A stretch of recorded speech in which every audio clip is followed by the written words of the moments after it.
Let It Glow by Marissa Meyer and Joanne Levy. First Chapter Friday read aloud video and author interview with Amanda Zieba, the word nerd.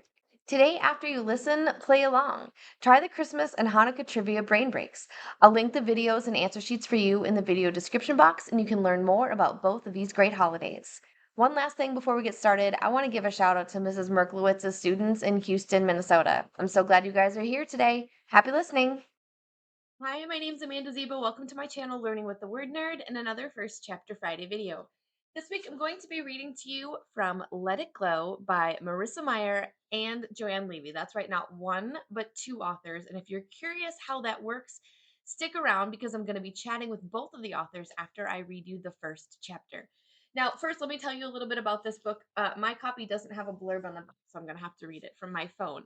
This story is now an instant USA Today bestseller, so you know that it's going to be great. And it says, when Aviva Davis and Holly Martin meet at the holiday pageant tryouts for their local senior center, they think they must be seeing double. While they both knew they were adopted, they had no idea that they had a biological sibling, let alone an identical twin. The similarities are only skin deep, though, because while Aviva has a big personality and even bigger Broadway plans, Holly is more the quiet dreamer type who longs to become a famous author, like her grandfather. One thing the girls do have in common is their curiosity about how the other celebrates the holidays.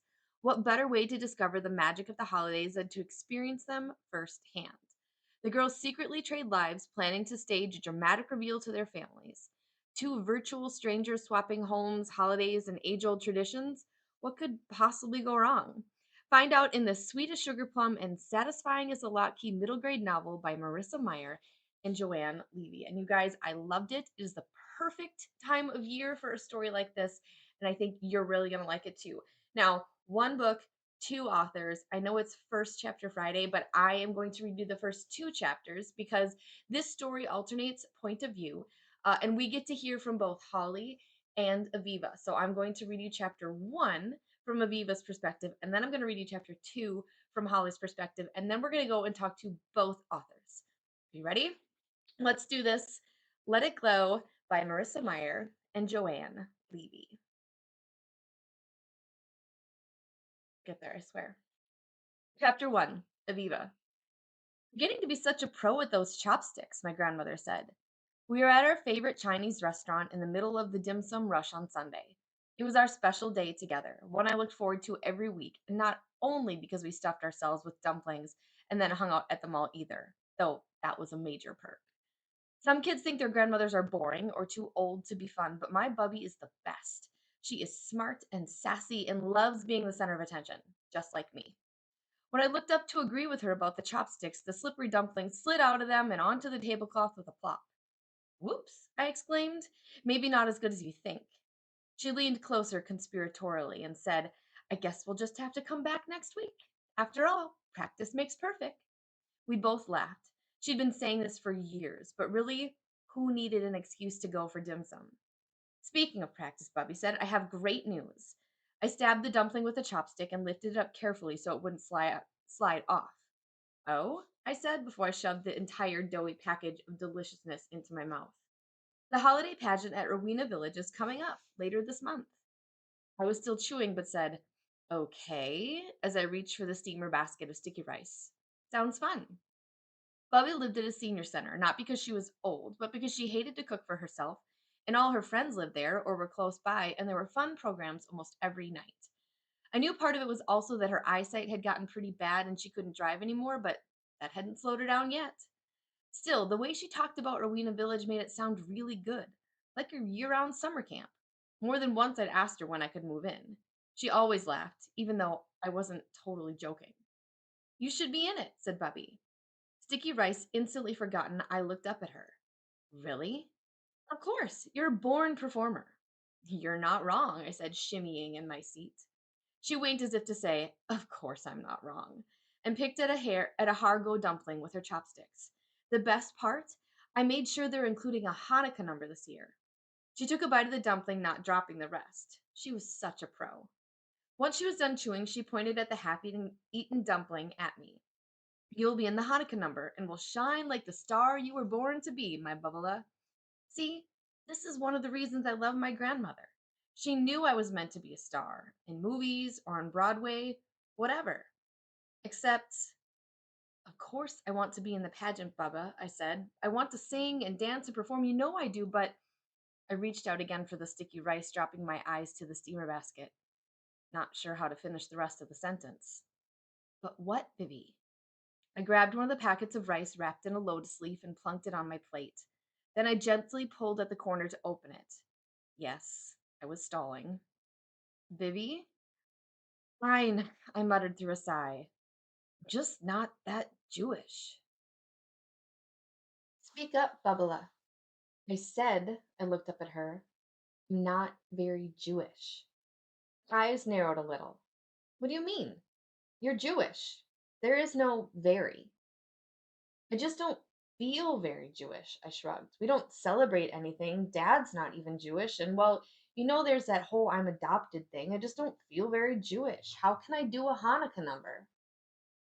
Bubba put down her chopsticks slowly and reached for her small cup of jasmine tea. She took a drink before returning it to the table. Now she was stalling. Her eyebrows knitted together like she was thinking hard about what she should say. Finally, she looked straight at me with the kind of serious face that made me want to fidget and squirm.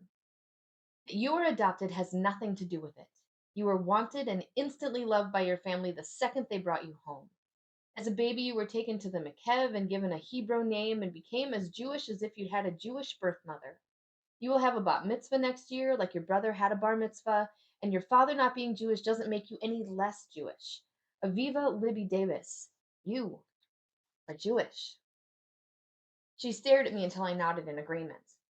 And then she reached for the teapot.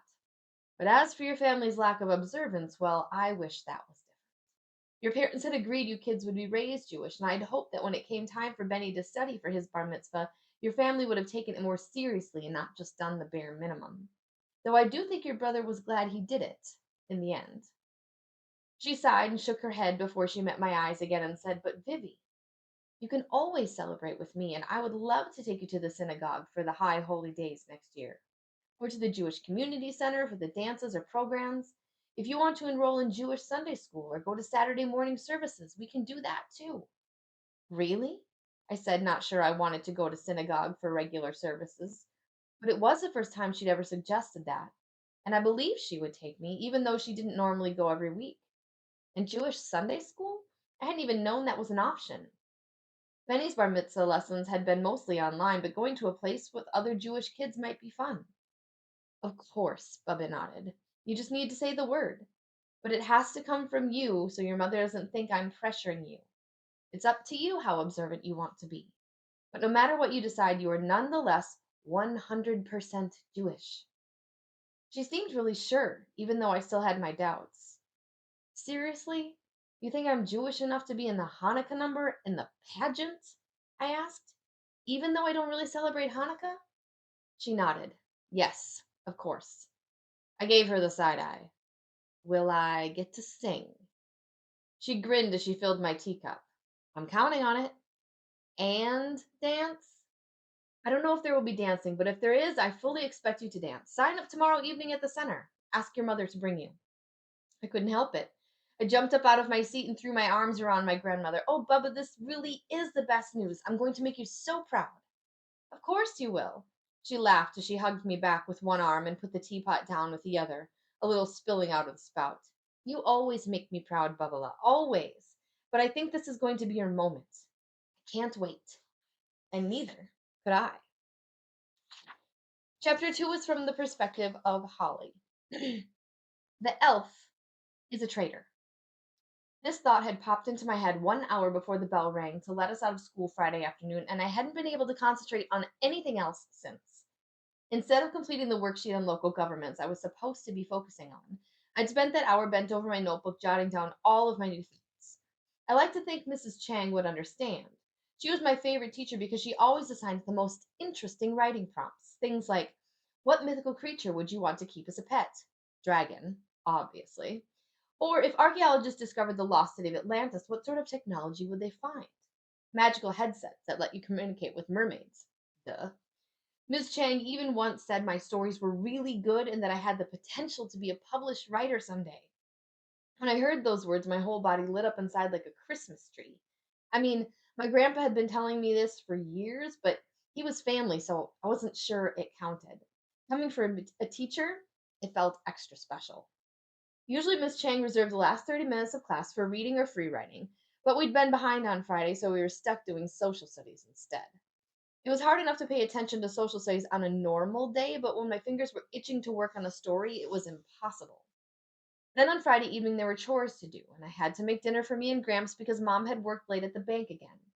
After we ate, Gramps asked if I wanted to watch the newest spy movie on demand, and I couldn't pass up an invitation like that. Besides, I thought that I would have all Saturday to work on my elf trader idea, but no. Mom had the day off, and instead of getting our Christmas tree like we were supposed to, the whole day had turned into one long, tedious slog of errands and housework. Grocery shopping, the pharmacy, the hardware store for new strands of Christmas lights for the so far non existent tree, followed by laundry and dishes and vacuuming. It was never ending. So when I woke up Sunday morning, I didn't give anyone a chance to derail me. Mom had gone for a run and Gramps was sleeping, so I left a note on the counter, bundled up in my coat and boots, and hightailed it to the public library for a couple of blocks away. I ran the whole way through the slush, my backpack bouncing on my shoulders.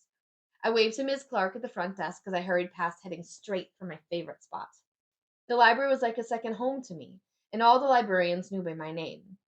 Mr. Marino, the youth librarian, would even set aside new books for me when they came in, especially if it had a dragon on the cover. My reading nook was waiting, a bright yellow beanbag chair that lived in the bay window behind the graphic novel section. I dropped my backpack on the floor and slumped into the squishy beanbag, exhaling in the same way Gramps did when he finished the long, slow walk from his bedroom at the end of the hall to his favorite recliner in the living room. I fished my notebook out from my bag and flipped to the pages I'd started working on in class. My brilliant epiphany was written in the margin at the top and underlined twice. The elf is a traitor. For Christmas this year, I decided to write an original story as a gift for Gramps. I wanted it to have a holiday theme and had started writing about Santa Claus and a sidekick elf on the Polar Express. They were trying to take all the toys from the workshop at the North Pole to train stations around the world so that the other helper mall Santas could distribute them to kids on the nice list. But things kept going wrong. The train would break down, or part of the track was missing, and they had to find a different route, and even the toys had begun to mysteriously disappear. Except halfway through writing the story, I still didn't know why these things were happening. It had been bothering me for days. But not anymore. Santa was being sabotaged by Barnabas, the traitorous elf. It felt like the perfect plot twist, and Gramps was always telling me that a good story needed a great twist. He would know. He was a writer too. Had written a dozen of novels. No, dozens of novels. Mostly murder mysteries, which I wasn't old enough to read yet. He had retired a few years ago because his arthritis made it difficult for him to type, though he still dabbled in the occasional short story. No one would have suspected Santa's cheerful little helper to be the villain, so I knew I was onto something. But it also opened up a whole bunch of new problems that I needed to figure out. Most importantly, why did Barnabas want to sabotage the train and ruin Christmas? Maybe he'd been on the naughty list when he was a kid and now he wanted the toys to go to the naughty kids? Or maybe he wanted the toys for himself? Or maybe he was the long lost son of the Grinch, wanted to finish the job his dad had started years ago? The next few hours flew by as I brainstormed new ideas and wrote out the next part of the story. It was different from the things I usually like to write, more reindeer, fewer fairies, but it was turning into a fun story and I knew Gramps would love it. I couldn't wait to give it to him on Christmas morning. Once my stomach started to growl, I packed up my things again and waved goodbye to the librarians on my way out. The air was crisp and smelled like fresh snow was on its way, and now that I wasn't in a hurry, I could enjoy all the lights strung on the eaves and the wreaths hung in the doorways. Our town felt so enchanted this time of year, like the whole world was celebrating together. When I got back to the apartment, I skipped the elevator and took the stairs to the second floor. I opened the door quietly in case Gramps was resting. As soon as I entered the apartment, though, I could hear the TV on in the back bedroom. Sherlock, our gray tabby cat, meowed from his favorite perch on top of the kitchen cabinets. He stood and gave a long feline stretch before jumping down to the counter and then to the floor. He moved again to brush past my ankles and he pranced over to his empty food bowl. Hey, Sherlock, I said, giving him a quick scratch on his neck as I set my backpack down. Did Gramps forget to feed you again? I filled his bowl before making my way down the hall. I'm home, I called, knocking softly on Gramps' door, which was partly open. Can I get you any? My gaze landed on a form sprawled across the floor. I gasped. Gramps!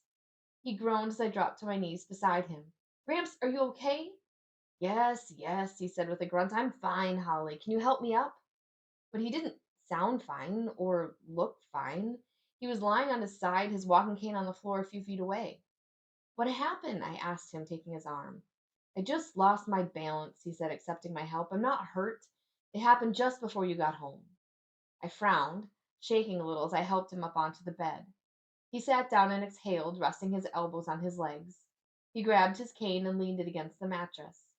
I couldn't help looking around at the furniture in the room, the sharp corners of the dresser and his nightstand. Mom had told me that falling was dangerous for older people. It wasn't like they could just bounce back up or heal from a bad bruise practically overnight like I could.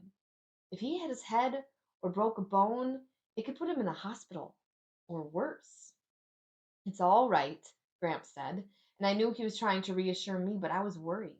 No, more than worried, I was scared. Neither of us wanted to say it, but this was the third time he'd fallen in the last couple of months. His balance was getting worse. I'm sorry, I said, sitting next to him. I was at the library. I shouldn't have been gone for so long. I should have been. Now, enough of that. He put an arm around my shoulders. It's not your job to take care of me. Were you working on a new story at the library? Yeah, I said. But I can't tell you about it because it's a surprise. I'm sure it will be fantastic. After all, storytelling runs in our blood. He smiled at me like he always did when he reminded me that we had storytelling in common. But this time I thought he looked tired beneath that smile, and I couldn't help but feel like he was just trying to distract me from the real issue. He said it wasn't my job to take care of him, but Mom worked so much and there was no one else. If I couldn't take care of him, who would? And that's where we're going to leave our two main characters, Aviva and Holly, but for good reason, because we are going to go and talk to the authors, Marissa Meyer and Joanne Levy, of the book Let It Glow. So let us head there right now. All right, readers, here we are in for a treat with not one, but two amazing authors today. Joanne and Marissa, thank you so much for joining us, and welcome to First Chapter Friday with the Word Nerd. Hello, thank you for having us. Hi, thank you. Yes, we are so excited, and we're just going to dive right into the questions. And so, my first one is, what was the story spark or seedling for this story? Both for like the story idea and also how you two found each other and worked together. I'm going to take this one because it started with me. So a while back, the origin story of this book is not all that exciting. I was talking to my agent and she said people are looking for holiday stories. There aren't a lot of holiday stories out there for middle graders. So we sort of brainstormed an idea about twins who swap homes for the holidays. And I'm Jewish, as you can probably see. And so I wanted Hanukkah to be a component of it, but we also wanted Christmas to be a part of it too. So I actually started writing it on my own, and I had fully intended to write the entire thing by myself. And then I got about four chapters in, and I realized I don't know what people really, really love about Christmas. I can speak to Hanukkah, but I've never lived through a Christmas in my own home. So I thought, okay, I'm going to need to find myself a co-author. And I thought about it, and I didn't have to think about it too long before I came up with Marissa as the perfect co-author because I mean, I love her to bits. B, she has adopted twin girls, and the girls in this story are adopted. Um, and C, she loves Christmas. So, of course, she was going to be the obvious co-writer for this story. So that's pretty much how it came to be. Amazing, amazing. So, can you tell us a little bit about what it's like to write a book with another person? Like, what does that process look like? Yeah, so when I came into it, Joanne had already done a lot of the legwork, the initial planning of the book. The concept, of course, was there. She had the start of an outline. And so when she pitched the idea to me, which I immediately fell in love with for all the reasons that she already mentioned, She and I worked together. We had a number of Zoom calls, pitching some ideas. Maybe let's tweak this, maybe let's go this direction, that sort of thing. And then once we were happy with the outline and with our plan, we would use Google Docs and she would write and post a chapter into our shared document. And then the next morning, I would get up and I would read what she'd written, maybe make a few changes, and then I would go away and write the next chapter and post it for her to read and comment on. And we would just swap back and forth. Marissa, you mostly did Holly's chapters, and then Joanne, you mostly did Aviva's chapters. Yes and no. So that's how we began, and we had intended to write the whole book that way, where I would write from Holly's perspective and Joanne would write from Aviva's perspective. And that worked great up until the twins swap homes. And we each got through just one chapter after the swap. And I don't know if it was an email or a Zoom call, but we're unanimously like, can we switch characters for this part? Because now Holly Yeah. is in a household where they're supposed to have this fabulous Hanukkah feast and playing dreidel and lighting candles and all of these things that I knew nothing about. So we switched characters at that point and then later switched back. Awesome. Well, this leads really great into my next question, which is co-writing a book easier or harder than writing a book by yourself? Or maybe phrased a different way, like what is the best part about co-writing a book and what is the most challenging part about co-writing a book? So however you want to tackle that question together, go for it. So I think we can only speak to our experience of co-writing a book together. I'm sure it's different for other people, and even if I was co-writing with somebody else, it would be different. And Marissa, you've co-written with somebody else, and I'm sure that's different too. But I think I can speak for both Marissa and I when I say this was so much fun. It was filled with joy from beginning to end. We made each other laugh, and that was one of the goals of writing, was making each other laugh, because we figure if we can make each other laugh, we can probably make readers laugh too, and that was an important part of it. It felt really easy, and it just came together really quickly, and it was just so absolutely joyful. Marissa, do you want to talk about the least favorite part? If you can even think of I know one. it's a tough one because, like Joanne said, and I agree 100%. This book was just a lot of fun. It did come together quite easily, which not every book does that. So it kind of feels like a special little unicorn in the scope of our careers. Feels like a Um, gift. I'm sorry. It was a gift. It was absolutely a gift, and we just had an absolute blast working on it together. And I do think, generally speaking, co-writing it is easier because you are splitting the work in half. You only have to do half of it, and so just that in itself does make it easier to tackle. Challenges, I mean, you don't have full control. You know, if you have an idea or you want to change something or go in a different direction, you can't just do that. You need to communicate with each other and make sure that your co-writing partner is also on board and they like that idea too. And if they don't, then you need to discuss. That said, between me and Joanne, I mean, I think there was maybe like one minor little detail that we had a small disagreement over, and then like the next day, Joanne came back and was like, "Okay, we'll do it your way." And that was like it. And she was totally right, and the book is way better for it. I think we went into the project, I think both expecting a bit of compromise and trusting each other. And I think that went a long way to make it an easier process than it might have been otherwise. Yeah. Well, it just sounds like you guys are the dream team. I love it. And all of that joy that you put into the book, it comes out. Like as the reader, I definitely experienced that. So bravo. It's just the perfect little holiday book, and I loved it so much. I would love to know what is your favorite part of Christmas, Marissa, and Joanne, what is your favorite part of Hanukkah? Joanne, you want to take this one first? Because you know yours. Mine changes like every time we get asked this question. So mine is sort of twofold. I mean, I have to say the food because I'm just a foodie and I love food and my mom was such a great cook and she made so many wonderful dishes. Some are in the book. But more than that, and as an adult, and I look back and I think even more than the food was the being together with family. Mhm. We all sat around a big table. The food was always there, but we were there too. So as I get older and everybody gets busier, I appreciate that so much more. And I have three older brothers, and they were always joking with each other and with me. And I just cherish those memories and being together. So that's my favorite thing about the holidays. Yeah.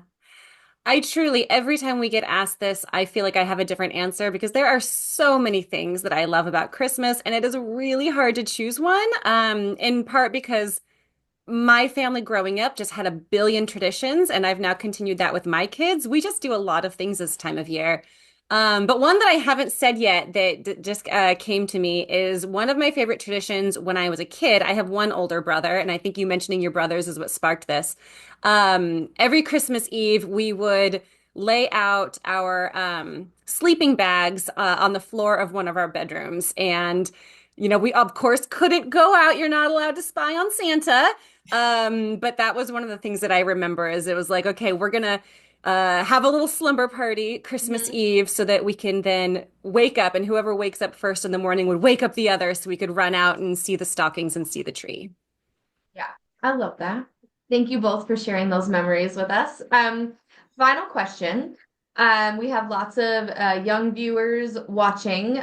Some of them perhaps might want to be writers like Holly. What advice would you give to someone who is listening that is interested in being a writer as a career? Well, Good my question. my first piece of advice is always read as much as you possibly can.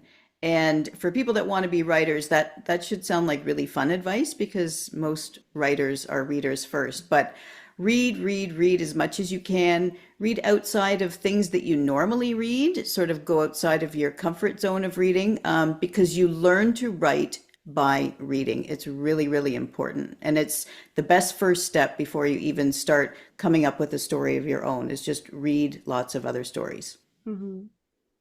And then my advice, once you are ready to start writing your own things, my advice is to enjoy the act of writing and enjoy the process.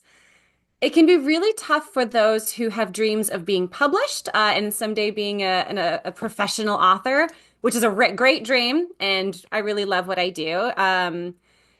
But if you're so focused on being published, then you can kind of get in your own head about it and worry about, is this good enough? Will I ever be good enough? Et cetera, et cetera.